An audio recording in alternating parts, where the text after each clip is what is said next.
Hello and welcome back to the World Leader Leaderboard, the podcast where we rank every politician to see who's winning and losing each week.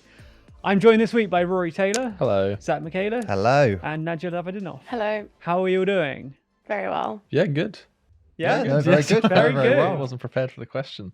We got a new sign. Yeah. Whoa. That's huge. Didn't see that. The set is slowly coming together. It's a marginal improvement, but week by week we've got furniture coming and everything. It's going to be crazy. We've all got mic stands and microphones this time. I know. It's The great. professionalism is off the That's how we chart. hook in regular viewers. It's how you get Furniture 'em. updates. There we go. Just- You won't believe the furniture that we're going to get. That's going to be the title of one of the episodes. We're going to clickbait it so hard. Okay, as always, we should start with our winners of the week, though, and discuss who has done well in the last week. Rory, let's start with you. Who is your winner of the week? My winner of the week is Emmanuel Macron, President of France. Fundamentally, he's my winner of the week because France finally has a budget after about 2 months of not having a budget and arguing over a budget. The Parliament passed it and approved it last week, and his Prime Minister, François Bayrou, survived a few no-confidence votes, which is these days in France a big success, given what happened to Michel Barnier before Bayrou. What it means for Macron is that he doesn't have to, this immediate political crisis is sort of over for now. He doesn't have to worry about naming a new prime minister, forming a new government every time they try and do that. He doesn't need to worry about sort of exceptional budgets. They've got it for the year now. He can focus on the things that he sort of arguably does best, which is sort of fronting these big international initiatives. So this week he is opening a big AI summit in Paris and announcing over 100 billion euros in, I think, private investment in French AI infrastructure. Next week, I think France is hosting or a conference on Syrian reconstruction. And Macron was actually recently the first Western leader to speak to the new Syrian president and invite him to France as well, which is a classic Macron thing to do. He wants to be the first. Yeah. So yeah, he's finally got a bit of breathing room and a budget, which is good news for him. It sounds like pretty good news. Macron now moving up from the middle of the board to lightly positive. Do you think that's a good spot for him? How do we feel about that? Zach obviously likes that. I was going to say, yeah, I'm pretty keen on that. Yeah, I think just piggybacking off what Rory said, I do think we don't really talk about AI. It's not really like our thing. It's all a bit sort of businessy for us.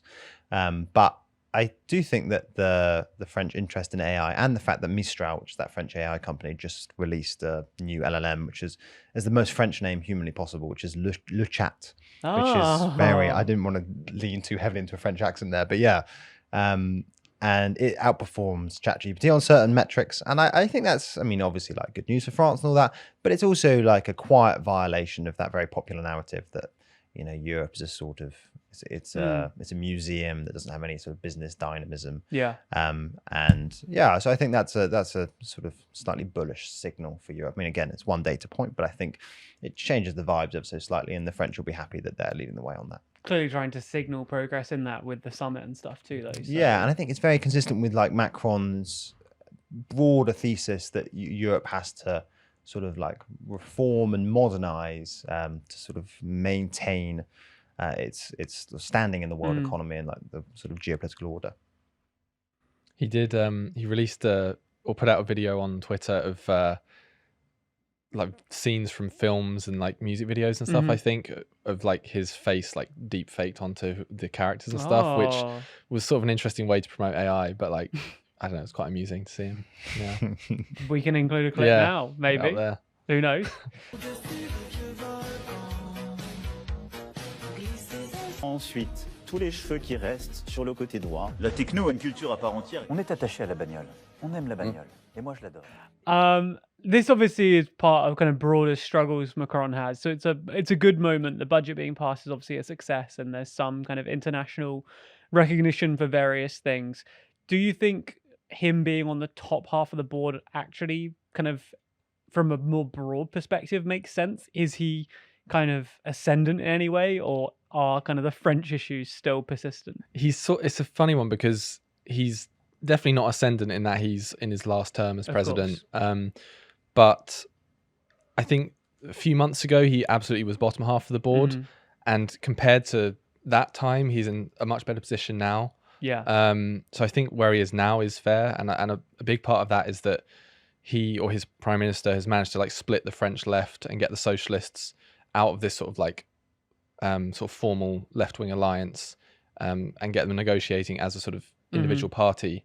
And if he can keep up that relationship, then that's a good sign for him, because he no longer has to deal with this bigger left-wing alliance that has very firm red lines. He can sort of draw out individual parties and work with them on an individual basis. And that is quite successful, isn't it? Because I think if you asked a couple of months ago, and when that was always clearly his plan, right, to form a sort of centrist coalition, including some of the old centre-right and centre-left MPs from like the Socialists and the Republicans, you would have said that's very unlikely to happen. So the left-wing alliance looked pretty solid, and the fact that he has, slowly but surely peeled them off, I think is a success for him. The one other thing I'd say is that he's still very unpopular in France, but the fact that this like crisis, or the sort of acute phase of this crisis, is now over, just means that he has the political space to focus on foreign policy, which is clearly sort of what he wants to do, and especially as he is sort of one of the contenders for the leader of Europe. Not an official title. No, but the TLDR leader of Europe title. He's stepping down. He's not going to be president. He can appoint himself leader of Europe unilaterally. But yeah, I think that he'll want to get a handle on foreign policy issues, given the geopolitical turmoil and the sort of challenge of Trump to Europe. And now that he has a bit of space to do that, I think that's probably pretty good for him. Zach, let's move on to your winner of the week. Who are you moving up? So I am, in violation of a long-standing trend on this podcast, or is it? I'm moving Trump up, basically. I think we moved him down last week, but I'm moving him up. I'm moving up for a very simple reason. There's some new polling out today. We're recording this on Monday from CBS, suggesting that his approval ratings are at a sort of, well, at least by CBS's own polling set of history, an all-time high, basically. Wow. So according to that particular poll, it's a CBS YouGov poll, 53% approval rating, 53% of Americans approve, 47% disapprove. That is up slightly from polling done by people like Gallup at the start of his poll, when he was sort of hovering in the high 40s. I think what's most interesting about this polling is that when people are asked about specific policy issues, for the most part, they don't like them. People don't like his plan for Gaza, if you can call it that. People don't like the pardoning of the January 6th rioters. People don't like tariffs. 60% of respondents said that they didn't think he was doing enough on inflation, which, at least as I read it, was sort of the main reason he was elected, to bring down inflation. There was a majority support for his like hardline stance on immigration. But the thing that is sort of like keeping him afloat in the poll ratings is just this sense that he's actually doing stuff, right? That he's sort of energetic and tough, and he's actually getting something done, as opposed to the sort of Sleepy Joe, exactly, the bureaucracy. So I think that's pretty great for him. Interesting that, as you mentioned, he was moved down last week. He has now hit the top of the board again. He's back at the top. He can't go anywhere but down, I guess. I mean, he could stay where he is. Do we think that this is he really is at the top of politics right now, both from an American perspective versus expectations, and also more broadly? Like, is he outperforming where we'd expect him to be, or is he just a US president, and US presidents will naturally be towards the top of the board, perhaps? That's a good question, isn't it? I think, well, he's a US president with a trifecta, which is obviously, again, that's pretty great place to be. I think it's very hard to read at the moment, isn't it? It's the classic issue with reporting on Trump. It's that there's so much going on, and there's so much being said. There's this constant flurry of activity and statements and ideas being put out. You sort of have to wait for the dust to settle to really get a sense of how successful he's going to be. He's clearly got a lot of big ideas, and I think it's understandable. And I think it's good for him, and it's understandable that so far the electorate think at least the majority think, oh look, he's actually getting stuff done. But obviously, there's sort of like in the longer term, his political life will depend on whether or not all the sort of things that he's started in the past couple of weeks actually come to fruition, actually work. All those policies he's announced, whether or not they actually change anything. So I think this is sort of understandable. But whether or not he's actually like succeeding remains to be seen. I think we just have to wait and see how things pan out. Did you see what you say? I mean, yeah, I guess he doesn't also have like the unilateral support of the entire international community as well. Like, I think It That was feels like an understatement. yeah, well, yeah. I mean, well, of course, but if you're the US president, obviously, well, Yes. you'd want everyone kind of sucking up to you. And I guess there are a lot of leaders, a lot of countries who are definitely in that position. But then, with the whole kind of Gaza, buying Gaza and comments, and the fact that he's reiterated them like, no, I'm serious. I'm buying that strip of land, and it prompted such quite a lot of backlash from the international community, I guess. I don't think that necessarily brings his standing down in any way, but it does definitely contest his leadership on the international level. And I guess we'll see, how contested it will continue to be. He sort of just doesn't seem to care about Yeah. what the international community views about him, because he, despite sort of almost, with the exception of Israel, negative reaction to his proposal for Gaza, he said everyone loves my plan for Gaza. It's like, well, that's just not true. But is he just trying to convince himself that's true? Or has he just genuinely not seen that, or is he just lying? I don't know it's hard to tell with Trump, and I guess it also depends whether the US public care. Yeah, that's true. Are they phased by what the international community thinks? I mean, there obviously will be some that are, but on the whole, does his base, does his core inward. block? Yeah. Are they more interested in his domestic kind of America First policies, and therefore what the rest of the world thinks of Gaza doesn't matter? He's winning, he's doing these things. Yeah, I mean, the Gaza one in particular, though, I find it so weird that he's going for this America First pitch, and he's sort of frames himself as the no more American intervention in foreign wars kind of guy, but the idea of buying and taking control of Gaza is so opposite to that. It is sort of mind blowing. But I think what Zach said is right about we're sort of at the stage where he's setting up a lot of these big ideas or big proposals or whatever, and it feels like at any point things could implode or explode, and I guess we just got to wait and see when those moments happen. My final question on Trump is, you mentioned the polling, Zach, that there's a disconnect between what people actually think of the policies and what they think of Trump.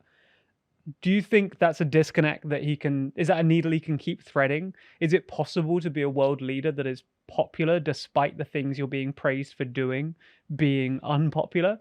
Because action is one thing, and you can be popular for doing something, but when those things hit, and if those things are as unpopular in reality, that's not sustainable. So I think it's a very difficult question to answer. Yeah, it's quite a big question. My instinct is yes. And I think this polling does suggest that, for starters, that you can still be very popular as long as you're giving off sort of the right vibes, even if your actual policies aren't widely perceived as good. But I think the other piece of evidence, to some extent, that this is the case is what happened during the Biden administration. Sure. And I think in sort of 2021 and 2022, in Democrat policy circles, there was a lot of talk about what's called deliverism. Do you remember this? Which was just basic thesis that actually, sure, Biden's not a great media performer, but if his policy achievements and his legislative achievements, like the Inflation Reduction Act and that massive stimulus package at the start of his term, can translate into sort of tangible material gains for American voters, that will in turn translate into better polling numbers. And there's been a lot of sort of post-election debate about whether or not Trump's victory proves deliverism is wrong, right? Because the Biden's defenders would say, actually, we did do pretty well. I mean, compared to other international economies, the US did do pretty well. They would defend his foreign policy as sort of steady ship, that sort of thing. But it just turns out that doesn't really matter. Your actual policy achievements don't necessarily translate into meaningful goals. Some people would say that actually it was more that Biden's policy achievements, stuff like the IRA, didn't really translate into meaningful gains, or at least didn't offset the sort of inflationary losses to American households, in part because, I don't want to get too much into this, but policies like the IRA just take a very long time to take effect. You can sign off on hundreds of billions of euros, of dollars even, of subsidies, but it takes time for that to process through the bureaucracy. And so you don't necessarily reap the political rewards of that in sort of soon enough before the election. But my instinct is actually that deliverism is basically false. And that I do think that for most people, vibes matter more than policy achievements. And that's why I think that there was a disconnect between Trump's aggregate approval ratings and the sort of public opinion of his specific policies. But I think it's quite easily explained. I think it's just that he's giving the right vibes at the moment. Okay. Let's move on to our next winner of the week, our final winner of the week. Nadia, who is your choice? Yes, my winner of the week is the Japanese Prime Minister Shigeru Ishiba. So his approval rating has risen by 5 points, recovering to its highest point since he called elections last October, where his Conservative Party lost the majority in government. So they've been reduced to a minority, and ever since October, he's basically been struggling to lead this new minority government and compromise with the opposition on certain issues. And he's especially been struggling because a lot of members of his cabinet were involved in certain scandals. So his approval ratings were just dropping quite a bit from October. But now this rise in approval ratings is, firstly, he's making progress on his two policy priorities, which are price hikes and regional revitalization, and he's managing to work with the opposition on those things. But the second reason, which happened kind of more recently over the weekend, is unfortunately, we're bringing Trump back into the conversation. Oh no. Is his meeting with Donald Trump. It basically went probably way better than anyone had expected. Local media was reporting that he'd be really awkward with Trump and that it'd go really badly, but it turned out that the meeting went really, really well. It's largely because Japan is a really big investor in the United States, and Japan's kind of promised to this, main concern that Trump has with trade imbalances. Japan has promised they already invest like a lot, but they've promised we're gonna import more energy, more LNG, and we're going to reach 1 trillion FDI into America. So wow. Trump was very happy with that. Understandably. Yeah, and a lot of nice words were spoken about each other. And it was a very sweet. Cute meeting for Ishiba. So he's had a nice good week. He's had weekend. a nice little weekend in Washington DC. Move him up. Nice. So that he is being moved up to the middle. He was previously on the bottom half of the board, so he's dead in the middle now. Rory, I know you've written about this a bunch before. What are your thoughts on Ishiba's placement here? It was sort of remarkably positive vibes coming out of that meeting, because they had such a potential to clash, Ishiba and Trump, a lot in large part because Ishiba, back in Japan, Ishiba was a big rival of Shinzo Abe, and Trump and Abe had this very friendly relationship. And if that sort of rivalry came through to the Trump-Ishiba relationship, it might not have gone too well. And since Trump was elected and since Ishiba came into office last year, there was a lot of sort of mutual snubbing of having a meeting, a sort of face-to-face meeting. And eventually they got it after the inauguration, this week, or this week now after the inauguration. Sure. So I think that it's really sort of exceeded expectations. So it's definitely a good candidate to go up. And probably a lesson for other world leaders to deal with Trump in meetings, because when during the Biden administration, the Japan-US alliance was really quite firm, and that was on the basis of sort of countering China, this mutual belief or sort of drive to try and promote democracy and counter China in the Asia Pacific, and that was sort of played through the Japan, South Korea, US sort of trilateral alliance as well. But Trump is clearly a lot more interested in things like trade imbalances and investment in the US and importing of US natural gas. So Ishiba goes into that meeting with those focuses rather than we're going to help stand up to China and be friends with South Korea and other democracies. You've just got to focus on those things that Trump is actually interested in, and you can come away with quite a good and warm joint statement, I think. On a funny side note, it was also reported that he had study sessions with members of his government.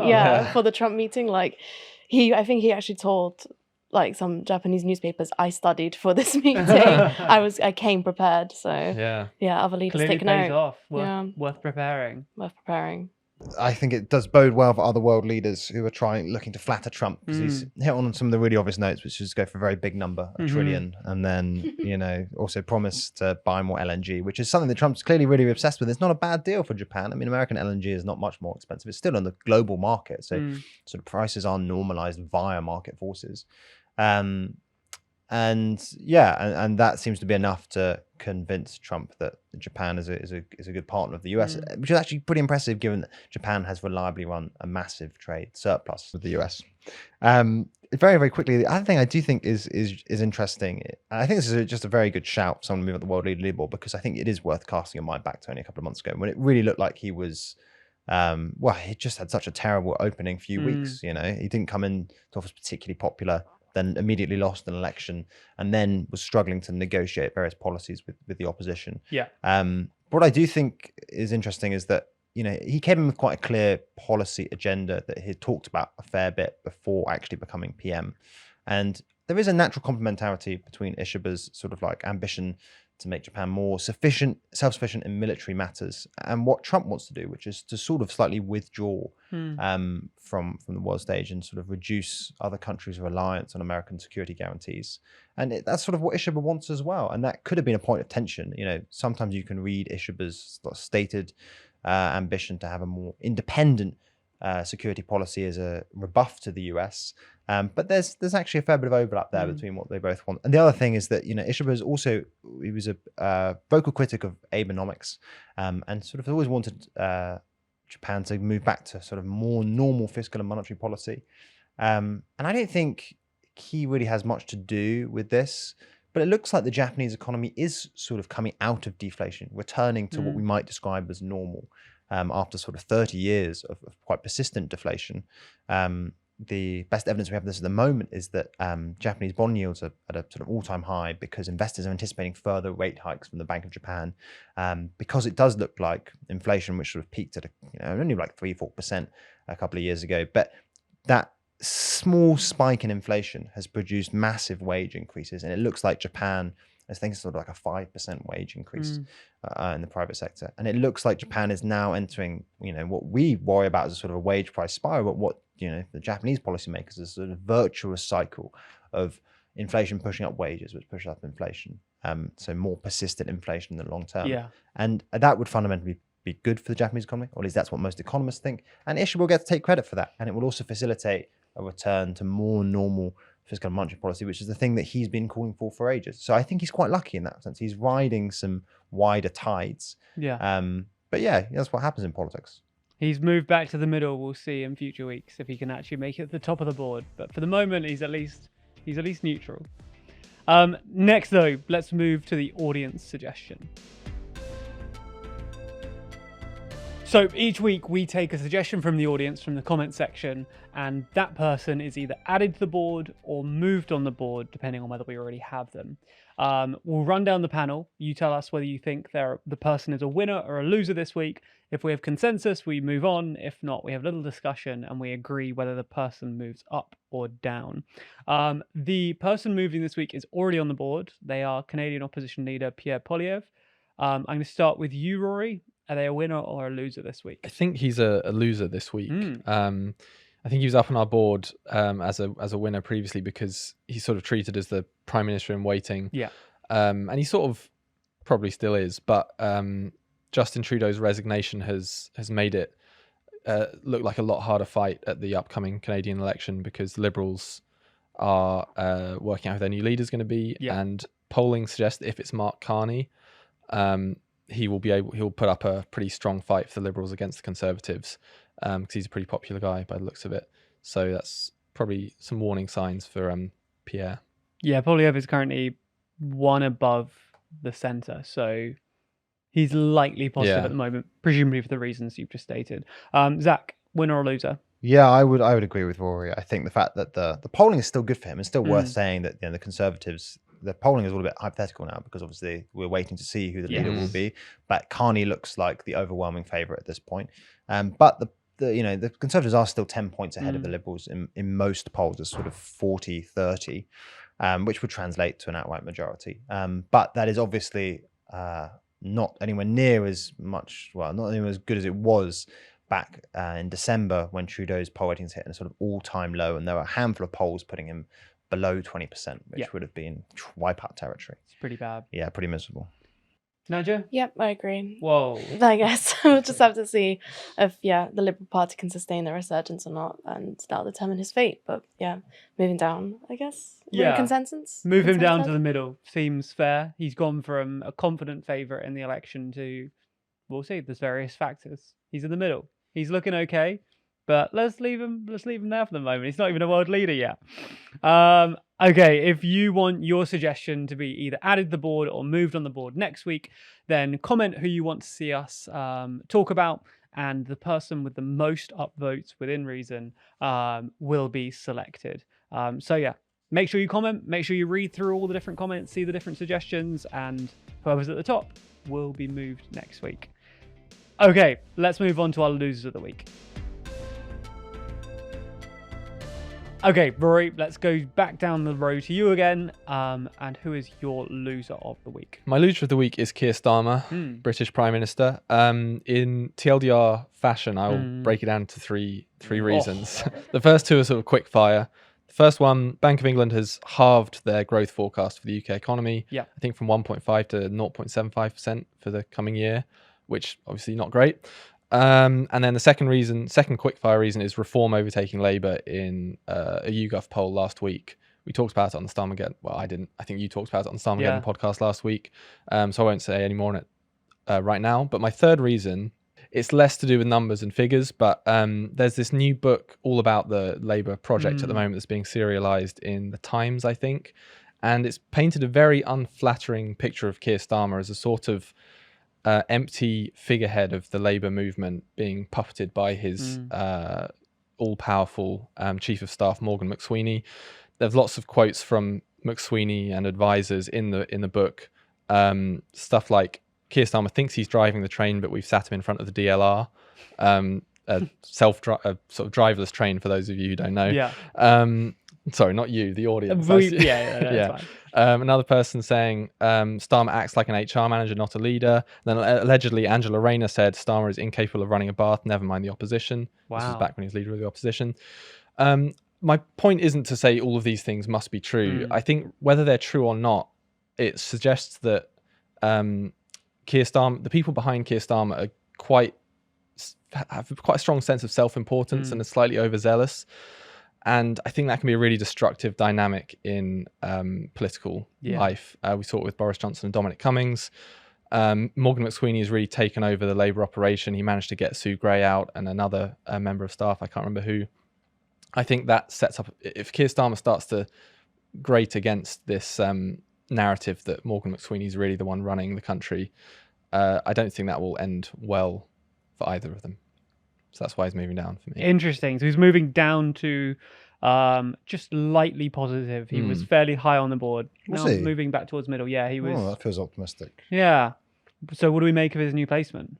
Yeah, I don't have too much to say on directly what Rory mentioned, and it's already interesting. There's also, I think the Labour Party's kind of been embroiled in a few, I wouldn't say scandals, but a lot of controversy. There was the whole WhatsApp messaging fiasco. I forgot about that. Yeah, and then more recently, Angela Rayner was leading talks about Grenfell Tower. So this council block that got essentially burnt, not burnt down, but was massive fire happened and around 70 people died. And it's been up there for the past 7 years or so. And now they're looking to demolish it, and that sparked a lot of controversy as well. And it doesn't really seem, they're, I don't know. There's not many. I don't think not anyone's really happy with them at the moment. There's not many positive headlines going around. Yeah. No, not been many positive headlines. No, since the headline, Keir Starmer's won. Yeah. It's been pretty negative. I think there's an interesting thing there about how the media plays into it, because some of the stories. So this book is written by 2 Times columnists, and some of the stories in there are ones they clearly have known for a while, but have waited to release. Yeah. And it's interesting how you can sort of see how the press, when they start to get a bit bored, they start to drip feed and then unleash all these things, and you really sense the feeling in the media turn. And I think we're past quite far past that point for Starmer. Yeah, I completely agree. I think Stephen Bush, who's an FT journalist who's very well versed in he's just very well integrated into Labour circles. he's always said that Starmerism is a sort of management style rather than actual ideology. And I think that's so clearly true. I mean, obviously, this report, the book that's being serialized in the Times confirms that, but it's been so apparent since he came into office and probably before that as well. The thing I think is worth saying though is that there's not actually anything wrong with that, in that some very good prime ministers and very good politicians are ideologically very flexible. I mean, in some sense, you might make that argument about Trump. But what matters then is their ability to delegate to competent people, and then also their ability to present and sort of like be the face of a party that might have sort of other people running its ideology, or defining its ideology. And I think what's become again aggressively apparent over the past few weeks is Starmer's, and I don't want to sound too partisan, and I hope it doesn't come across, I think this is just sort of true. He's just not good at presenting. He's just not a convincing media performer. And neither is Rachel Reeves, for that matter. And so I do think that leaves Starmer with very few pros and quite a lot of cons. But I agree. Good. Yeah, it's not looking good. It's not looking good for him. Slipping back towards the middle. Zach, who are you moving down this week? I am moving down Mohammed bin Salman, who's Crown Prince of Saudi Arabia. Saudi Arabian economy has been having a relatively tough time for the past couple of years or so as they try to develop their non-oil economy, wean themselves off oil. But I think the more acute issue for MBS at the moment is Trump, basically. And I don't want to talk more about Trump. We're going to have to. Trump's plan to sort of, I don't even know what you describe it, his Gaza plan, which seems to simultaneously involve buying Gaza, turning it into a Riviera in the Middle East, making it some sort of real estate deal, temporarily or permanently, voluntarily or involuntarily resettling Gazans. That has made life very, very difficult for MBS. I mean, obviously, most Saudis will vehemently oppose those plans and see it as ethnic cleansing, including young Saudis, which is sort of MBS's base of support. Insofar as it makes sense to talk about a base of support in that sort of like political system. But also it undermines the Abraham Accords, which was that sort of project in Trump's first term to normalize relations between Israel and the Arab states, which could have hypothetically paved the way for a more prosperous Middle East, and also could have sort of cemented an anti-Iranian alliance in the Middle East, with sort of Israel and Saudi Arabia being the core axis of that arrangement. And Trump's Gaza plan and Netanyahu's enthusiastic support for it and his recent comments about suggesting that he's going to restart the war in Gaza have almost entirely scuppered that. I think it's fair to say. It's very hard to see the Abraham Accords continuing from here. That's bad news for Israel, I think, in the long term. But it also just massively complicates MBS's sort of foreign policy and also his relationship with the US. So MBS moving down from just regular positive to just very lightly positive on the board. What do we make of that? Obviously, there's a bunch going on there. There's the Trump factor. There's the kind of Middle East alignment. What do we make of his placement? Yeah, I think it's fair to move him down. I think it would be a similar story if we had the Jordanian king or Egyptian president on the board, because they're facing similar sort of awkward conversations with Trump. I think the real question is, how much does Trump push this? Sometimes he has an idea that he speaks out loud about that it's just an idea and he sort of moves on fairly soon. He's really been talking this up. I think he sees it as like his big way to solve the Middle East, when it clearly is would just do the opposite. So I think a lot will depend on how much he pushes that. And I suppose if Saudi Arabia is trying to push against that and Trump wants to do it, there's all sorts of ways he could sort of exact pain on the country. On the Saudis. Yeah. So I think that's the interesting thing, is I don't think that's true. Really? Yeah, sorry. Yeah. Okay. No, but I think one of the reasons I think Saudi Arabia is one of the very few countries that Trump doesn't really have that much leverage over. I think he has leverage in foreign policy questions, and to some extent the Saudis do want an American security guarantee, although I think that can be overstated. I think the Saudis would feel pretty confident sorting out their own security, essentially. They're just very, very rich. They'd be fine. Sure. And it's worth saying that the Saudis were absolutely furious. This is a bit of a while ago, but back in sort of 2019, I think, late 2019, when the Iranians or the Houthis staged an attack on Saudi oil fields, and the Saudis' American-bought Patriot missile defense system just completely failed. That really strained the Saudi-US security relationship.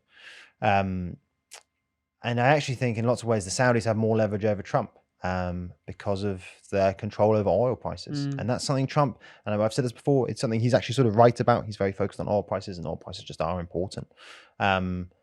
But he's already calling for OPEC to bring down prices. And that will probably happen in the near term because both the Saudis and Russia and other members of OPEC Plus are basically going to pump more oil in the near future. But in the longer term, the Saudis have made it clear that they know that their reserves of oil aren't going to last, and that the oil era, it's not coming to like an immediate close, but it's slowly winding down a bit. And they want to squeeze as much cash as they can out of it. And so it's about a couple of years ago, made very, very clear by senior members of the Saudi elite and Saudi royal family that their long-term plan was to try and push up oil prices to sort of make them structurally a bit higher, so that they could just get more cash per barrel, like, make the most out of their remaining reserves. And they did try to do that last year for a whole load of reasons, mainly to do with weak demand. Prices didn't move up as high as they would have liked, despite some pretty steep voluntary cuts. But I do think that puts Trump and MBS in tension for the next couple of years, because MBS will be pushing for higher prices, and Trump reliably, when prices get above about $72, $73 a barrel, he comes out and says, OPEC, pump more oil, I want it now. And so I do think that's a point of tension. I think another thing is that sometimes it's a bit of a surprise, that the relations between the US and Saudi Arabia are as strained as they are, given that MBS and Trump got on really well in the first term. There's that famous clip of them fist bumping. But I just think that's a consequence of two things. I mean, one, different oil policy. The Saudis didn't need super high prices at the time.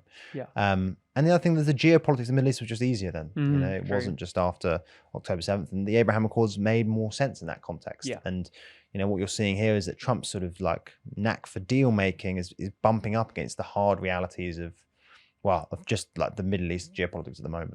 But it'll be interesting to see how those things shake out, because you're right, things were very different back then, and if he's coming in with a similar strategy this time round, it might turn out that maybe things have changed more than he thinks they have in the last few years, and that his big exciting real estate project, which Rory says how long will he hold on to these things for, sounds like the kind of thing Trump could get into, maybe is going to end up being very contentious.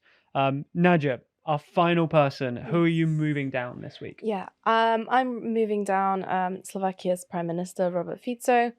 We moved him down, I think, around like 3 months ago, back in December, when he went on a little trip to Moscow to visit Vladimir Putin, and that triggered massive protests in Slovakia against his kind of pro-Russian stance, which I'll get into in a sec.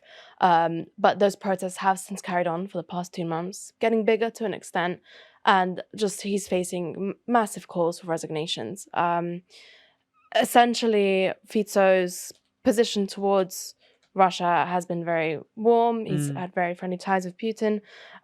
He's said before he wants to end Slovak support for Ukraine, that he'll stop Ukraine from joining NATO, and he even threatened back in December when a gas deal expired between Russia and Ukraine, that Slovakia was getting their gas from that deal. He even threatened Ukraine, well, we'll stop sending humanitarian assistance if you don't continue the deal. So very pro-Russian, and essentially the protests are in some part against that kind of whole foreign policy stance. They're very pro-EU, but they're also against the fact that under Fico's rule since 2023, October 2023, country's seen a lot of economic backsliding. Schools, health care systems have crumbled, and they've also seen a whole lot of backsliding on media freedoms as well under Fico.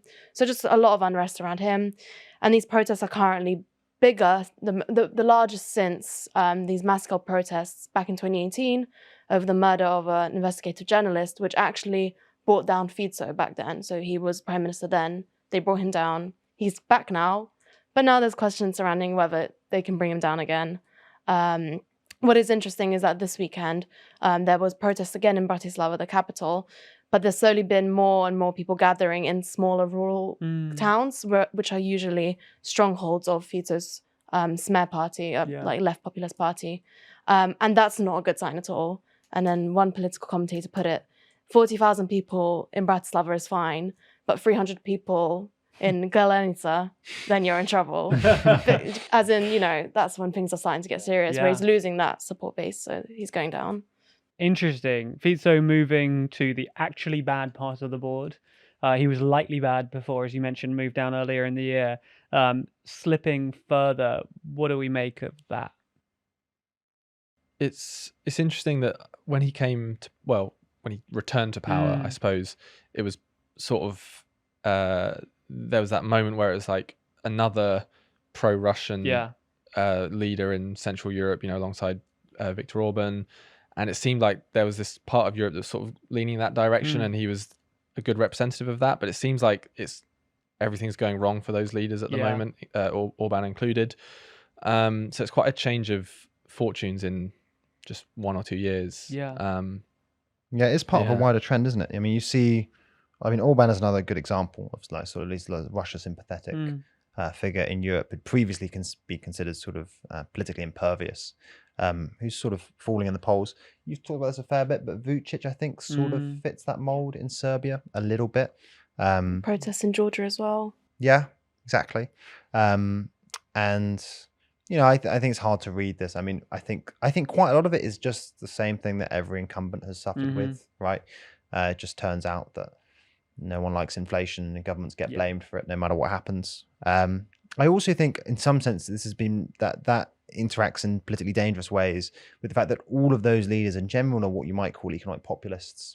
So they generally like spending quite a lot of money, pretty loose fiscal policy. And I think that is normally fine. It was actually probably the right move back in the sort of low inflation environment of the 2000s and 2010s. But when inflation ticked up, then that habit of spending quite a lot of money meant, well, quite steep inflation in all of these countries, you know, Serbia, Hungary, and Slovakia. And that obviously hasn't gone down very, very well. What do you make of the kind of, both of these guys have referenced it, the kind of broader situation of kind of pro-Russian parties in kind of Central and Eastern Europe? Do you think there is a broader trend that kind of permeates them all when it comes to their attitudes towards Ukraine, Russia, and like how they're doing at the moment? Or is each individual situation too different and you can't draw any kind of broader analysis? So I did want to comment on this.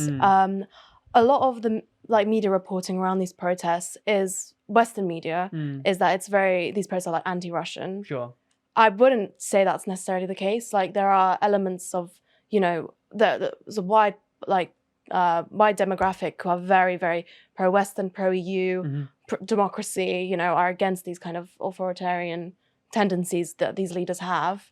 But I wouldn't necessarily say that Ukraine and Russia are like the reasons why people are going out on the streets right now. I think it's just very much everyday economics, like cost of living, freedom of rights, all these kind of like bits and bobs, which are like being seriously, they're being taken away slowly, bit by bit. And of course, Russia and Putin and their links to those authoritarian regimes have a direct link to that kind of everyday feeling. And I think, I think that perhaps it's different for different countries. I think the anti-Russian sentiment is a lot stronger, say, in Slovakia than in Serbia. Serbia, I think the pro-Russian elements of Vucic's regime doesn't really interest too much of the population. So it is, but then in Georgia, I think it's like the complete opposite, you know? Sure. So it does depend, like you say, but I think it's quite complicated. I was also to get into now. on very quick, that's the whole point of this podcast, though, isn't it? It's just true. skimming across everything. I was also going to say that I think quite a lot of it is that lots of these politicians have had to pivot away from being pro-Russia to more like pro-peace. I don't think there's much appetite for actual pro-Russia politics anymore. I think Putin's image has been sort of trashed, or his brand has been trashed in Europe. And I think actually that had some electoral purchase a year or two ago when there was a lot of chat about, there was even some chat about deploying, remember, NATO troops to Ukraine?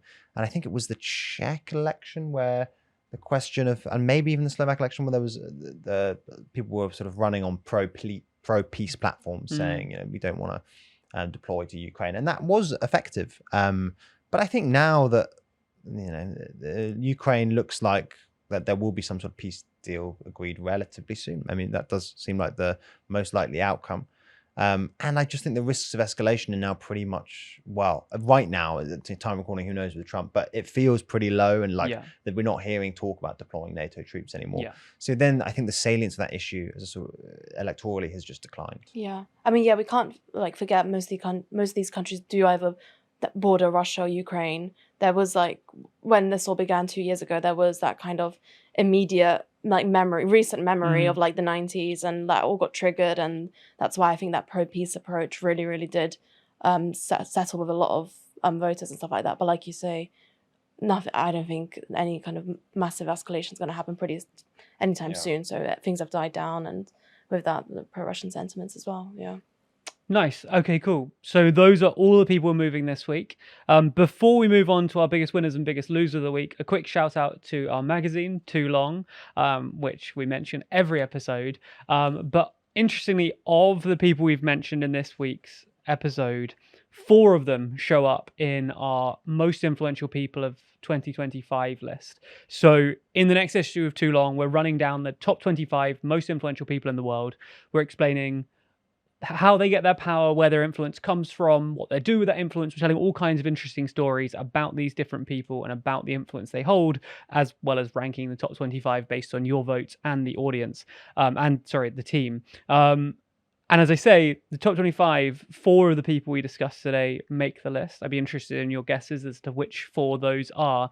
But if you want to find out, and if you want to read all of our analysis of the top 25, as well as a whole bunch of other stories, including discussion of the situation in Ukraine and Gaza, both mentioned in today's episode, as well as analysis of how things are going in the UK with Starmer's government and with UK foreign policy, another thing that came up in today's episode. If you want our deeper thoughts on this, if you want truly our best, most well thought through journalism, then you can pick up a copy of Too Long, or you can at least pre-order a copy of the next issue of Too Long, the Most Influential People special.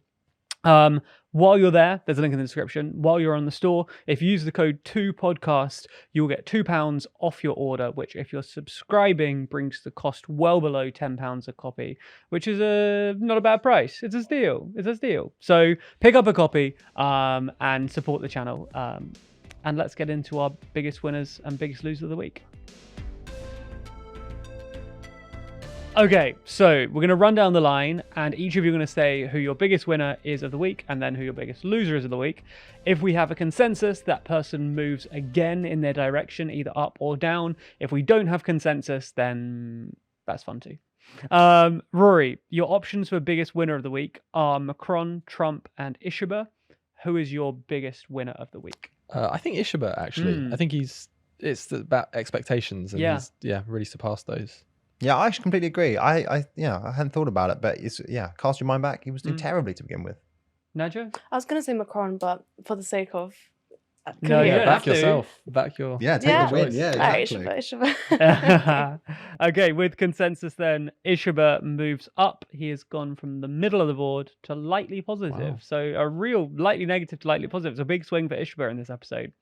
Our biggest loser of the week, your candidates are Polyev, Starmer, MBS, and Fitzo.